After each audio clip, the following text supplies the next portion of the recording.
Yeah, thank you. Thank you, David, for the kind introduction, and lovely to be with you. So I'm looking forward to share my thoughts on Agile product roadmaps with you.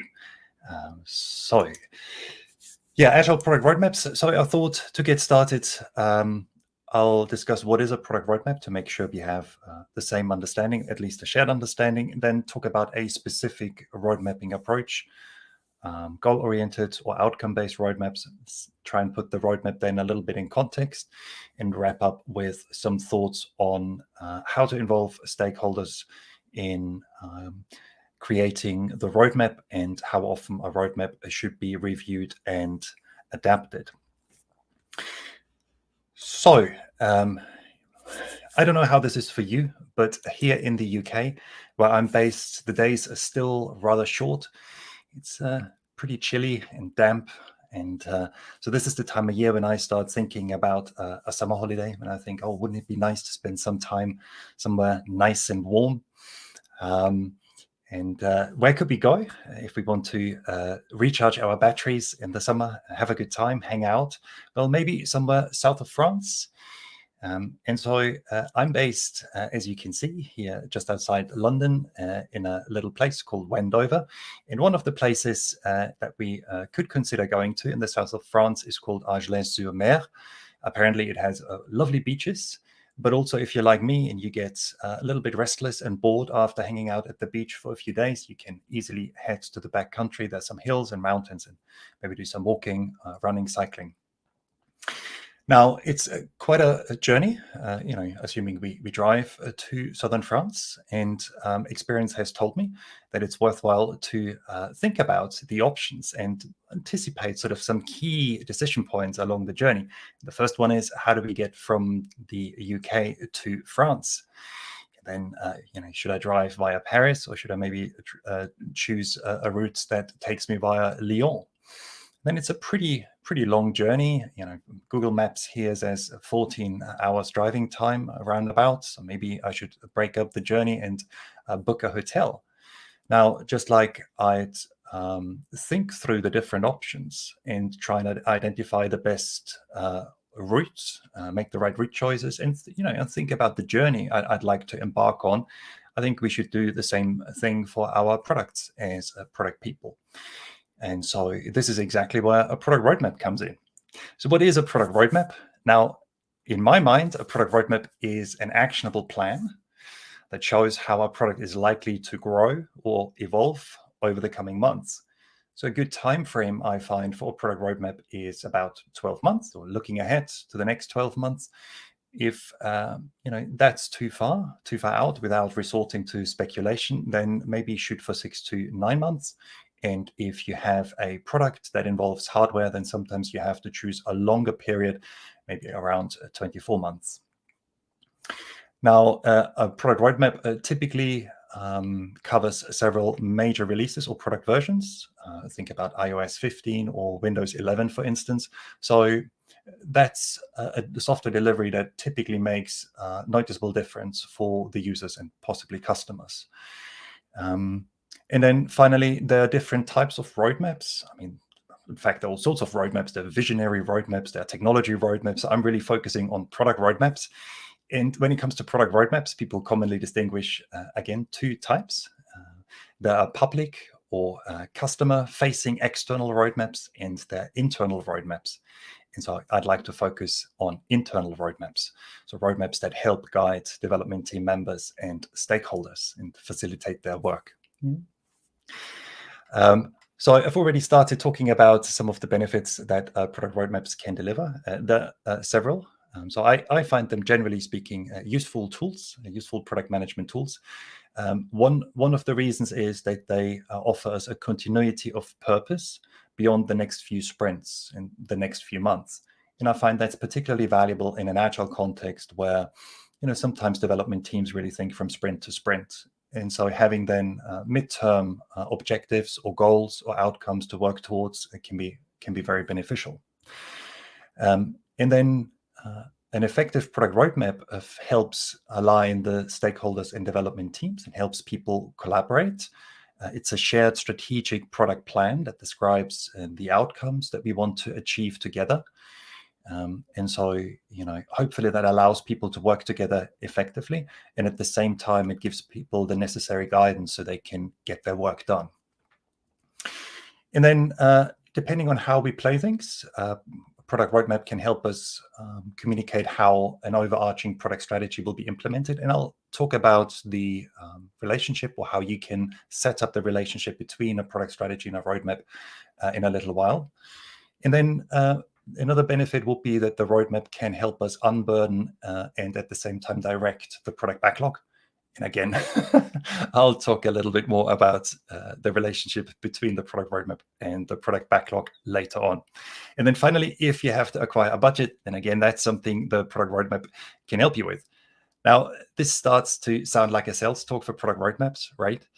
And sometimes I'm asked, well, but roadmaps, aren't they anti-agile and aren't they bad? And so my answer to this question is, well, it depends. Traditionally, a product roadmap is a list of features that is mapped onto a timeline. Now, such a roadmap might look like the following, really nicely visualized, but what's not clear with such a traditional feature-based roadmap is why those features exist. Why should we provide a single sign-on? Why would it be useful to offer Facebook integration? Or why would we want to put in place search improvements? Why is that? What's the benefit to the users? What's the benefit to the business? So that's unclear. Another challenge with feature-based roadmaps is that often they're too detailed, and often they solutionize at a too early stage and anticipate functionality too much, thereby restricting our ability to inspect and adapt and to be creative and build the best possible product, deliver the best possible solution. And then finally, I find that agreeing on features is much harder than on benefits or outcomes or goals. So getting stakeholder buy-in and alignment is more challenging. So my recommendation is, whenever you're in an agile context, or to put it differently, as long as your product is young or changeable, as long as there is a significant amount of innovation, uncertainty, and change, stay clear of feature-based roadmaps and rather use a different type. And that different type, different type is referred to as goal-oriented roadmaps. Now, some people prefer the term outcome-based roadmap. Some people talk about benefit-based roadmap, themed roadmap, or more recently, I heard the term a problem-based roadmap. So to me, these terms are largely synonymous. I prefer the term goal-oriented roadmap, so that's what I'll use. And to illustrate the idea behind this type of road mapping approach, or this specific road mapping approach, I'm showing you a template that I created a number of years ago. It's called the Go Product Roadmap. If this template resonates with you, that's nice, and you can download it for free from my website if you'd like to. If it doesn't resonate with you, that's nice as well. The point is not to persuade you to use a specific template, but really just to illustrate how a goal-oriented, outcome-based roadmap could be built, and the key ideas behind that approach. And so I'll introduce the ideas, I'll introduce the key concepts first, and then I'll show you a sample roadmap. So central to any goal-oriented, outcome-based roadmap is, well, the goal or the outcome that we want to achieve, the specific benefits that we want to offer. And sometimes people confuse goals and features. The real difference here is that a goal should always ultimately describe some form of purpose, the reason why the product is being developed or progressed and enhanced. So, if you're in doubt, use the why question, and that should tell you if you've captured a true goal, an outcome. And this is usually where I start. I usually start by identifying meaningful, helpful outcomes, and then I'll order and prioritize them. But as you can see, there are other elements. There's more information on this roadmap. For internal product roadmaps, again, internal product roadmaps that communicate how the product is likely to develop within an enterprise and help align stakeholders and development teams, I like to think about dates and timeframes and make them explicit. Why? Because often there's a trade-off decision that has to happen between fully meeting a goal and fully achieving a desired outcome and doing it within a certain time frame, or on time. While ideally we'd always like to meet our goals on time, in reality that's not always possible. And so I do think it's helpful then to put any time-related constraints on an internal product roadmap. And then, as you can see, I like to include some metrics, some success criteria to help me understand if a goal has been met or not. And then I tend to include these metrics in my set of KPIs, my set of key performance indicators that I use to generally understand how my product is doing. I still have used features here on this roadmap template. The reason is to illustrate a little bit what kind of output, what kind of deliverables might have to be put in place in order to meet those goals. However, I'd like to point out that, first of all, any feature put on a goal-oriented outcome-based roadmap has to serve a specific goal. It must serve a specific goal. And secondly, these features should be big and coarse-grained capabilities. So no epics, no user stories. You don't want your strategic product plan, your product roadmap overlap with the product backlog. I don't think that would be desirable. And then thirdly, try and limit the amount of features to no more than 5.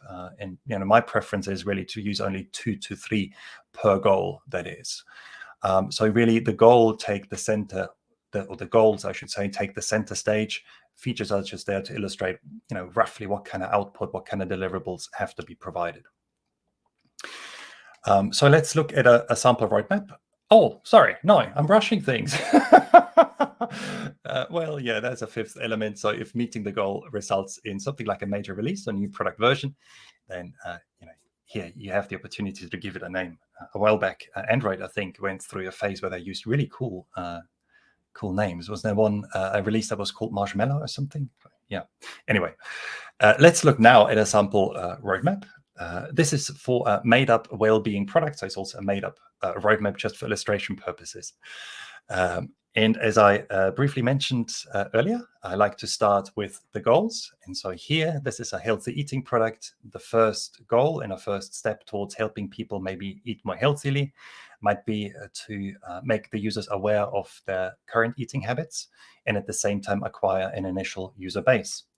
And then the next step might be to help users improve their eating habits and grow this user base that we've acquired, then encourage users to get fitter and generate revenue through in-app purchases. And then finally, help users meet their personal fitness targets and retain users. So as you can see, these goals are compound goals. They consist of 2 parts. Both parts are closely connected, and a user-facing part and a business part. And that's due to the fact that, really we're talking about product goals here, goals for our product. And a product is a value creating, not necessarily a revenue, but a value creating vehicle. An asset that creates value for users, possibly customers in the business. So I think it's nice, trying to capture those product goals as compound goals and, for capturing those 2 aspects, those 2 value creating aspects. So that's one thing. The other thing is I've ordered those goals in such a way that a logical progression hopefully is created, and there's a narrative. It makes sense, help users understand their eating habits, then improve those eating habits, then get fitter, and then meet personal fitness targets. Seems to make sense. And similarly, from a business perspective, acquire users, grow that user base, another acquisition goal, then start generating revenue, and then retain people. And I think that's really helpful to make sure that your goals aren't just randomly put on your roadmap, but that they're connected. So again, that a meaningful story is told. Then I've assigned some timeframes here, quarterly. Those goals should be met every quarter. Now, that might be too aggressive, or maybe we could be even more ambitious. And then meeting those goals results in new versions. So meeting the first goal will result in an MVP, minimum viable product. So that's going to be a brand new product. Then we have version 2, 3, and 4. And then there are some features. But as you can see, those there are only a few features, 2 features per goal. And then, if you look at the features of the very first goal that results in the MVP, it says healthy eating dashboard and integration with smartwatches and fitness devices. Now, these are really big, coarse-grained features. It's highly underspecified what functionality will be provided. And the reason for that is, well, we probably don't know. If this is a brand new product that we're developing, then we'll probably have to find out what the solution should look like and what it should do in detail through some form of iterative incremental development process. So we might be running Scrum and use early product increments to collect feedback from users and customers to then decide what information the eating dashboard, the healthy eating dashboard, should show, or we will start integrating with individual smartwatches and fitness devices to then find out which ones we can truly support, at least within this major release.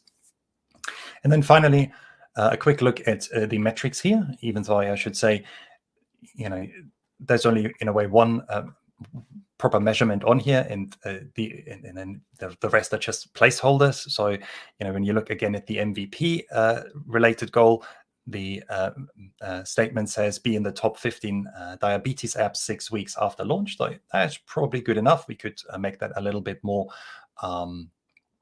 specific and talk about the app store that we're targeting. Is it the Apple App Store? Is it the Android App Store? Which one is it? But then the metrics for the other goals, they're more placeholders and they have to be refined. But for me, this roadmap would probably be good enough just to get going and start the development of the MVP. Now, that was a brief introduction or overview, you could say, of goal-oriented outcome-based roadmaps. But what's the context that a roadmap is in? How should we position the product roadmap? Well, and the first thing I'd like to briefly discuss with you is the connection between an overarching high-level product strategy and the roadmap. Excuse me. My voice is going, it seems to be. So here we have our product roadmap. As I've suggested before, oops, I'm sorry, that wasn't the intention. It states what the specific outcomes are that the product should achieve in the next 12 months, and there's certain elements that we want to put on the roadmap. However, I think what we also want to achieve is that the product roadmap is actionable, and that we can actually implement it, that it's a plan that can be carried out, that can actually guide the work of the development teams and stakeholders. Now, the question then is, how do we ensure this? And how do we find the right content for our roadmap? Now, for me, the answer is by, first of all, creating a product strategy. Well, now, what do I mean by product strategy? For me, that's a high-level plan that describes the approach that we're choosing in order to realize an overarching vision and create a positive change, such as healthy eating, and make the product successful. And that involves talking about the specific needs that we want to address, the market or market segment that we want to serve, any standout features that will set our product apart from competing offerings, and the specific business goals that we want to achieve. But that's not enough. So the first step would be to capture those pieces of information. The second step then would be to make sure that this product strategy is viable and validated. So de-risk it and address its key assumptions, its leap of faith assumptions. So I might, for instance, decide to observe selected target users, or talk to people, interview them, or use prototypes to see if the standout features are appropriate, or test aspects of the business model, or maybe a technical throwaway prototype to see if technically the product is feasible. And then once I've got this validated product strategy, I can use that in order to derive the product roadmap. How do I do this? Well, I'd look at the needs and the business goals stated. And then I'd ask myself, what would be a good step, or what would be first good steps in order to meet those goals and meet those needs and achieve those business goals, right? So in that sense, the product strategy directs the product roadmap, and it helps me determine the right product goals. Any product goal on a goal-oriented outcome-based roadmap should be in line with an overarching strategy. That's at least what I would recommend. Yeah. And so the nice thing about this is, if you follow this approach, that those two strategic plans are connected in a systematic fashion. So the product strategy guides or directs the product roadmap, and the product roadmap communicates how the product strategy is implemented, and what specific value you want to offer, you want to create with your product over the coming months. So there's some strong alignment here. So that's a part of the context, but then I think it's also worthwhile to at least briefly consider how the product roadmap and the product backlog connect. So again, here we have our roadmap and there's certain elements, pieces of information that we'd like to show. And here now is a product backlog. And product backlog traditionally describes the outstanding work necessary in order to develop a product. So that includes features and detailed functionality, maybe some UX design. And so for an end user facing product, you might want to capture epics and user stories in your product backlog, workflows and journeys, sketches, mockups, and non-functional requirements. In short, the product backlog allows us as product people to capture detailed product decisions, right? So we've discussed the connection between the product strategy and the product roadmap, but what's the relationship between the roadmap and the backlog now? Now, for me, what I like to do is I like to use the next goal on the product roadmap and essentially copy it into the product backlog. Now, those of you who are familiar with Scrum and keep up to date of recent developments will have noticed that the Scrum guide that describes the essence of Scrum, you could say, introduced the product goal about 1.5 years ago, nearly. That was, I think, in November 2020. And so personally, I find product goals really useful because they help you focus your product backlog. Over the past 15 to 20 years, I've seen so many product backlogs that were way too big, way too unfocused, contained way too many items, and the items were way too detailed. I do think that product goals can really help us with this challenge. So I copied the upcoming product goal from the product roadmap into the product backlog, and I use the product goal to focus that product backlog, and then use that product goal to think about what are the specific things that need to be done now, what are the specific pieces of functionality that have to be put in place in order to meet this goal. And so therefore, again, the product backlog is focused on that goal, and it contains that goal in addition to the product details. And that means that your actionable product roadmap, if you follow this approach, results in a focused product backlog. So for me, again, that's very nice because I have a systematic connection between a strategic plan, in this case, the product roadmap, and a tactical plan, here, the product backlog. And if you followed my advice that I gave you on the previous slide, and you've connected your product roadmap to the strategy, then your product backlog, a tactical, detailed product plan is now connected to your high-level product strategy. And, for me, that's worth a lot, I have to say. I find that great. So let's briefly look at how you can collaborate with the stakeholders and get their support and buy into the roadmap, and how often you should maybe review and adapt your roadmaps.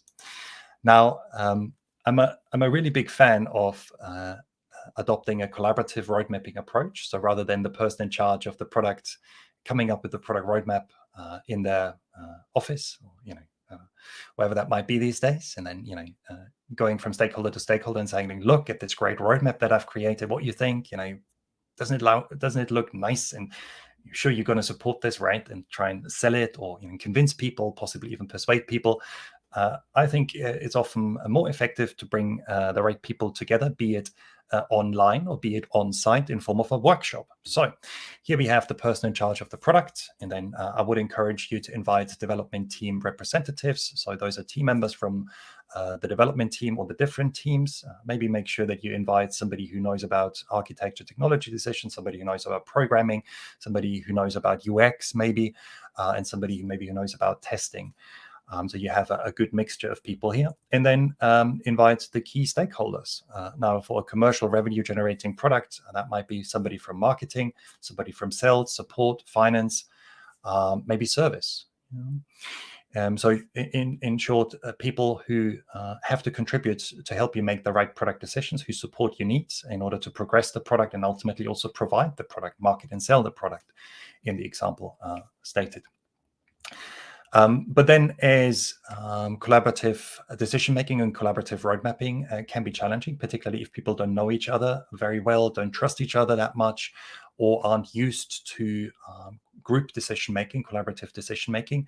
I think it's really useful to have a Scrum Master present, or Agile coach, or another skilled facilitator, so that as the person in charge of the product, you can lead the road mapping workshop, and the Scrum Master here facilitates, so makes sure that there's some ground rules, and that people are aware of the ground rules ensures that everybody is heard and nobody dominates. And so everybody has their say. So collaborative road mapping and collaborative decision making in general doesn't mean that you should try and please all the individuals, and particularly all the stakeholders, get what they want. That probably would cause you to make probably pretty compromised product decisions, agree on the smallest common denominator, make decisions by committee. I don't think that's a good idea. So, successful products aren't built on weak compromises. And it would be a mistake equally to cater too much to the needs of the stakeholders, try and appease them, and particularly let the most senior person dominate this meeting and essentially dictate what should go onto the roadmap. And hence, again, it can be really useful to have a dedicated facilitator who just kind of keeps track of the decision-making process, keeps track of the conversation, and also reminds people of the ground rules if that's helpful and if that's required. Now, the goal of a collaborative road mapping session is to make the right product decisions. Move your product forward in the right way, move it forward in the right direction, and secure as much buy-in and support from the stakeholders and development team members as you can. But again, it's not about pleasing people. It's not about appeasing people. It's not making sure that everybody kind of gets what they want. That's not collaborative road mapping. That's not collaborative decision making. So, sometimes it requires you to make tough decisions, and sometimes it requires you to say no in the right way to the stakeholders. But do make sure that you cultivate an open mind, even if you don't find the person particularly likable or you don't agree with the suggestion. And attentively listen to the individuals so people feel understood and they feel heard and they feel appreciated. And if you're in doubt, then maybe something to consider. If you're unsure, then that's something maybe to consider and something to experiment with. But make sure you prepare the workshop carefully, particularly if it's your first one. And again, get that facilitator on board. And finally, what about reviewing the roadmap? Well, obviously, the roadmap is a plan. Any plan is based on what we know at a given point in time. And as the world moves on, plans get outdated. It happens. So I found there are two dimensions that you can use, two factors that you can use in order to kind of judge how often should you review your roadmap. So your roadmap has to be reviewed. It has to be updated on a regular basis. So if your product is significantly changing, maybe because it's brand new, you just launched it, the market is dynamic, then sometimes it's beneficial to review and update the roadmap every month. But in most other cases, quarterly reviews, quarterly collaborative reviews with the key stakeholders and development team representatives are usually sufficient. Now, if your product is very stable and the market is also very stable, then you can get away sometimes with longer periods, maybe 4 months or even 6 months. But if you're unsure, start with 3 months and see how that goes for you, and then inspect and adapt accordingly. But again, as I said, it is a plan. The roadmap is a plan. Any plan goes out of date. It needs to be regularly reviewed, and it needs to be updated. So thank you very much for listening, for your attention, or for watching, I should say. I hope my thoughts were a little bit useful for you. You can find more information on product roadmaps and product strategy and generally agile product management on my website, romanpichler.com.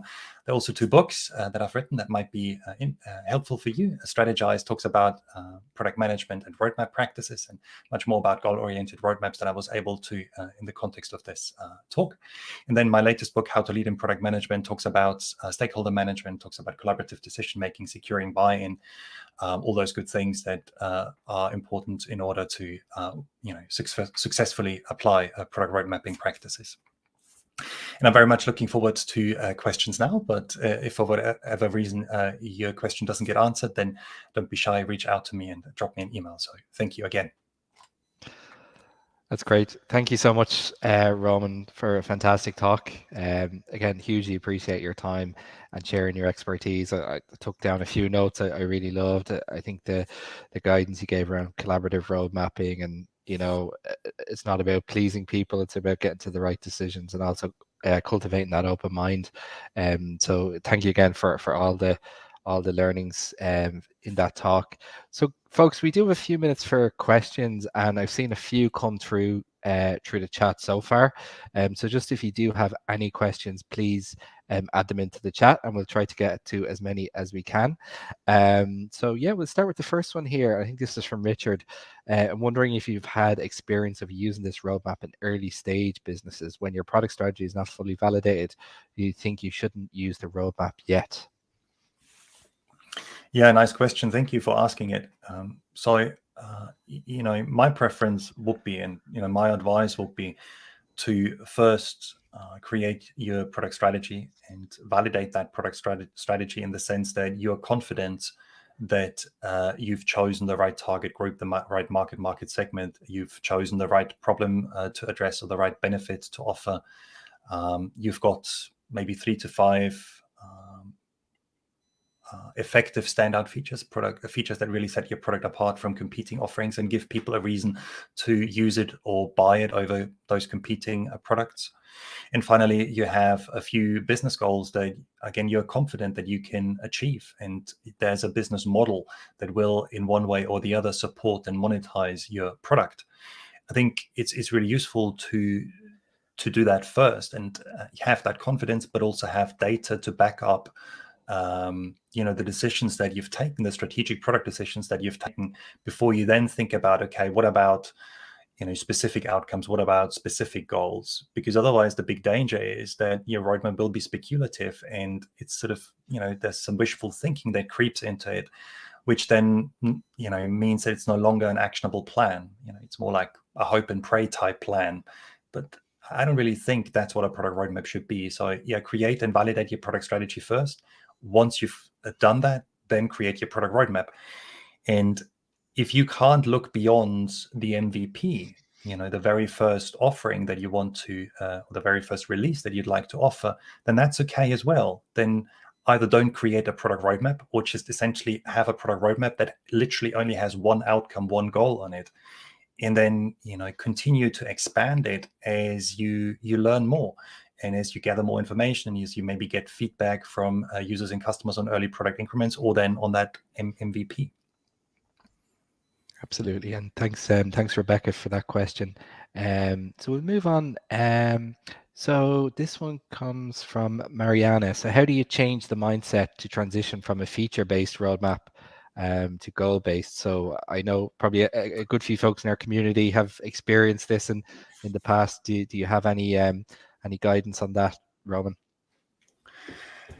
Yeah, that's a great question, and I don't really have a simple answer to it. I think ultimately it'll depend on why do people currently prefer to use or want to use feature-based roadmaps. And there are a number of reasons. First of all, people are used to it. It is the traditional way of doing product roadmaps. So if you go to say Google Images and you look up a product roadmap, or you enter product roadmap as a search term, the vast majority, last time I did it, which isn't long ago, showed up feature-based roadmaps. So they're still very dominant. That's what people are used to. And then sometimes as product people, we're not fully empowered. We're not fully empowered to make decisions. And so and sometimes stakeholders don't fully trust us, and they think they have to tell us, this is what you need to deliver. So, their needs are met. And then sometimes organizations aren't organized around products, and, don't really leverage products effectively. But, it's more about getting features implemented or projects executed. So there are a number of reasons why sometimes people resist using goal-oriented, outcome-based roadmaps. Best advice I can give you: explore what the reasons are for your business, and then work with the right people to bring about some change. Sometimes your agile coach or scrum master can help you with this. A scrum master should be a change agent, somebody who facilitates organizational development and change. And sometimes simply trying out a goal-oriented roadmap format or outcome-based roadmap format, and just doing it is the right approach. And you might be surprised. People might actually like it. So yeah, hope that was a little bit helpful. Absolutely. Thanks, Mariana, as well, for the question there. So we'll move on to Margaret's question. She had one around release planning. Any thoughts on release planning to address the lower level detail that goal-based roadmaps stay away from, i.e. the well-known "when will I have it" question? Yeah, no, it's another great question. Thank you for asking it. So I like to distinguish. So first of all, I find it helpful to distinguish product roadmap and release plan. I mean, a release plan, I think of a release plan as a form of an agile project plan, or the equivalent of a project plan in an agile context. So a release plan for me would be, for instance, or a type of release plan for me would be, for instance, the release burn down chart in Scrum, where the progress is tracked from sprint to sprint. And I use that chart to understand if I can fully meet a goal within my budget and time constraints, or how long it's likely to take me to meet the product goal and achieve the desired outcome. And so a release plan is much more detailed. It really looks from sprint to sprint, whereas a product roadmap essentially looks from product goal to product goal, or from major release to major release. If meeting your product goals does result in major releases, and your release plan certainly, if you look at the example that I gave, a release burn down chart would operate on the product backlog. And so, whereas the product roadmap essentially communicates how the product strategy will be implemented. So the level of detail is different. And I would look at a release plan as more a tactical plan, whereas, again, as I mentioned in the talk, the product roadmap, in my mind, is a strategic plan. So yeah, keep those two things separate, those two plans separate. But again, for many agile teams and for many product development efforts, both plans are very valuable. A product roadmap that gives you the bigger picture, and then a release plan that helps you essentially track your progress towards a specific goal and ensure that you're maximizing the chances of achieving the desired outcome. Absolutely, yeah. Two different levels. And thank you, Margaret, and great to see you again. Okay, so I think we might just have time for one more question, and this is from Paul. Thank you, Paul. So it looks like a great set of comms tools for senior managers who need the high-level view.